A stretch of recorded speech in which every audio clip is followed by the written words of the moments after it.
네, 여러분 안녕하십니까. 우리나라 검찰이 지금 많이 알려져 있지는 않고 전체적으로 누가 이렇게 윤곽을 파악해서 보도를 하지 않고 있어서 그러는데, 우리나라 검찰이요, 그 핵심 중에 핵심이 지금 문재인 정권의 비리 연루 혐의에 올인하다시피 수사를 하고 있습니다. 우리나라 검찰의 반부패 수사부가 6곳에 있습니다. 반부패 수사부. 그 중에 3곳이 서울중앙지검에 있습니다.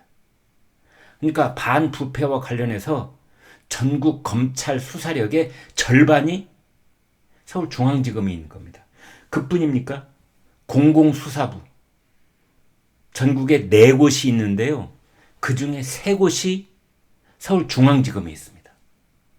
어떻게 보면은 지난 정권, 살아있는 권력이든 죽은 권력이든 권력의 최고 핵심부 또는 그 재계의 최고 핵심부, 이런 사람들을 집중적으로 수사하고 파헤치는, 그 비리를 밝혀내는 그 핵심 검찰 그 엘리트들이 모여 있는 것이 바로 서울중앙지검, 이렇게 볼 수 있는 겁니다.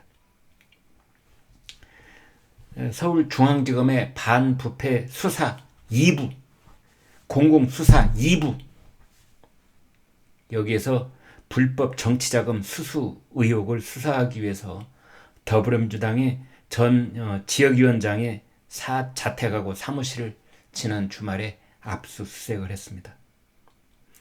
그런가 하면 서울중앙지검의 반부패 수사 1부, 반부패 수사 3부, 이곳은 이재명 민주당 당대표 후보가 연루되어 있는 대장동 의혹을 재수사하고 있습니다. 어디 그뿐입니까? 문재인 정부의 외교 안보 라인이 다 고발이 되어 있는 서해 공무원 피살 사건, 탈북 어민 강제 북송 사건, 이것은 서울중앙지검의 공공수사 1부, 3부, 여기가 각각 수사를 하고 있습니다. 그러니까 반부패와 관련되어 있는 3개 부서, 공공수사와 관계되어 있는 3개 부서, 다 합해서 6개 부서가, 서울중앙지검의 6개 수사부서가 문재인 정권의 비위 사실을 집중적으로 수사하고 있다, 이렇게 볼 수 있겠습니다. 이곳은 정계, 관계, 그리고 재계까지도 그 고위급 인사만 전격적으로 전담하다시피 해서 수사를 하는 곳인데, 그렇기 때문에 정치적으로 매우 민감한 일들을 건드릴 수밖에 없고, 그렇기 때문에 정치적으로 어떤 논란이나 시비에 휘말릴 가능성도 있는 겁니다.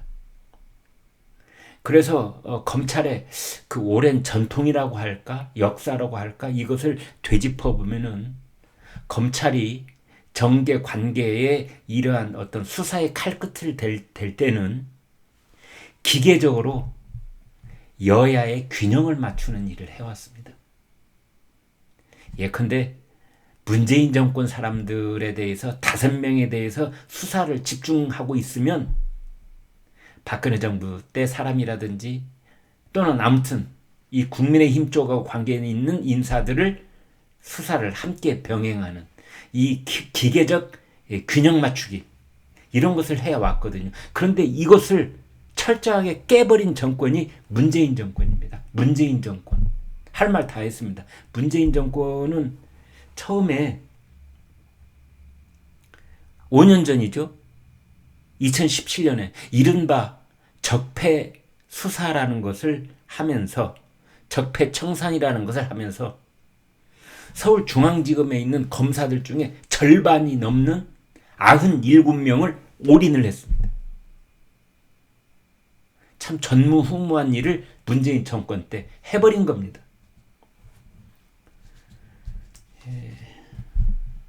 그래서 사실 지금 문재인 정권 때 한 자리씩 했던 정계, 관계 고위 인사들, 자신들을 시시각각 옥죄어 오고 있는 윤석열 정부의 검찰 수사에 대해서 좀 본격적으로 항의를 못하고 있는 겁니다. 그냥 밑도 끝도 없이 검찰공화국 이렇게 되뇌고 있을 뿐이지요. 아무튼 서울중앙지검의 현재 6개 부서가 야권을 수사하고 있는 것은 매우 특별한 상황이라고 말씀드릴 수가 있겠습니다. 특히 여기에서 지금 수사를 전담하고 있는 검사들은 과거 문재인 정권 때 좌천됐다가 윤석열 정부 때 다시 영전에서 돌아온 사람들입니다. 그만큼 지금 현재 서울중앙지검에서 문재인 정권 때의 비위 사실에 칼끝을 대고 있는 지금 서울중앙지검 검사들의 그 칼날은 매우 날카롭고 예리할 수밖에 없다. 이렇게 보여집니다. 여기서 한 가지 당부가 있습니다. 정권 교체기에 이 앞선 정부에 대한 수사라고 하는 것은 불가피한 측면이 있습니다. 그러나 그것을 할 때 야당 쪽에서 뭐 정치 탄압이라니 정치 보복이라느니 이런 말이 최소한도로 작게 나오도록 만들려면, 나오지 않도록 하려면 정말 엄정한 수사를 해야 됩니다. 너무 과한 수사, 뭐 별건 수사, 거기까지는 아니잖아. 국민들이 혀를 차게 하는 그런 수사가 있으면 안 되고, 뭐 일방적인 수사라든지 무리하게 기소를 했다든지 이런 뒷말이 나오면 안 되고, 정말 법과 원칙과 공정과 상식에 따라서 국민의 눈높이에서 철저하고도 그러나 엄정하고도 그러나 공정한 수사를 해야만 되는 것입니다. 그래야만 적폐청산 수사가 5년 만에 되풀이되는 것 아니냐, 이런 말이 절대 나오지 않을 겁니다. 지금 그건 말고도 지난 3월 9일에 있었던 대통령 선거 관련해서 지금 경찰이 이 선거법 위반 사범을 70건을 지금 수사하고 있습니다. 그런데 문제는 곧 공소시효가 만료된다는 점입니다. 원래는 선거 전국의 불안정을 해소하기 위해서 바로 그런 이유 때문에 선거일로부터 6개월 이내에 모든 수사를 끝내라 라는 공소시효를 정했던 겁니다. 그런데 문재인 정권 들어와서 무슨 일이 벌어졌느냐, 이른바 수사권 조정이라는 게 있어서 경찰이 수사를 하고 있는 것을 검찰이 아무것도 모릅니다. 검찰이 수사권 주의도 할 수가 없습니다. 그래서 나중에 검찰로부터 사건이 넘어오면 그때부터 새 출발하게 되는 그런 가능성이 있어서 6개월이 너무 짧다.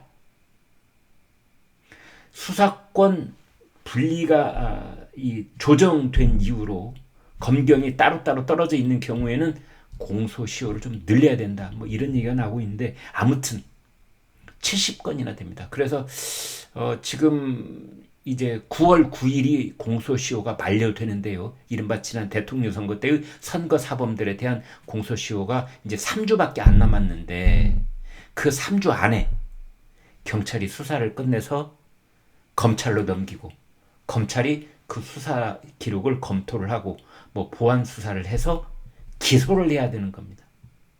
그 중에서 특히 이재명 의원 부부의 법인카드 유용 혐의, 뭐 이건 압수수색도 여러 차례 됐고 거의 끝물에 와 있기 때문에 뭐 경찰 쪽에서도 이달 안에 다 모든 게 끝낼 수 있다, 지금 그러고 있거든요. 오늘이 8월 22일, 이제 이달도 9일 남았습니다. 아무튼 9일 이내에 뭔가 결론이 나기를 바랍니다. 네, 여러분 구독, 좋아요 부탁드리겠습니다. 고맙습니다.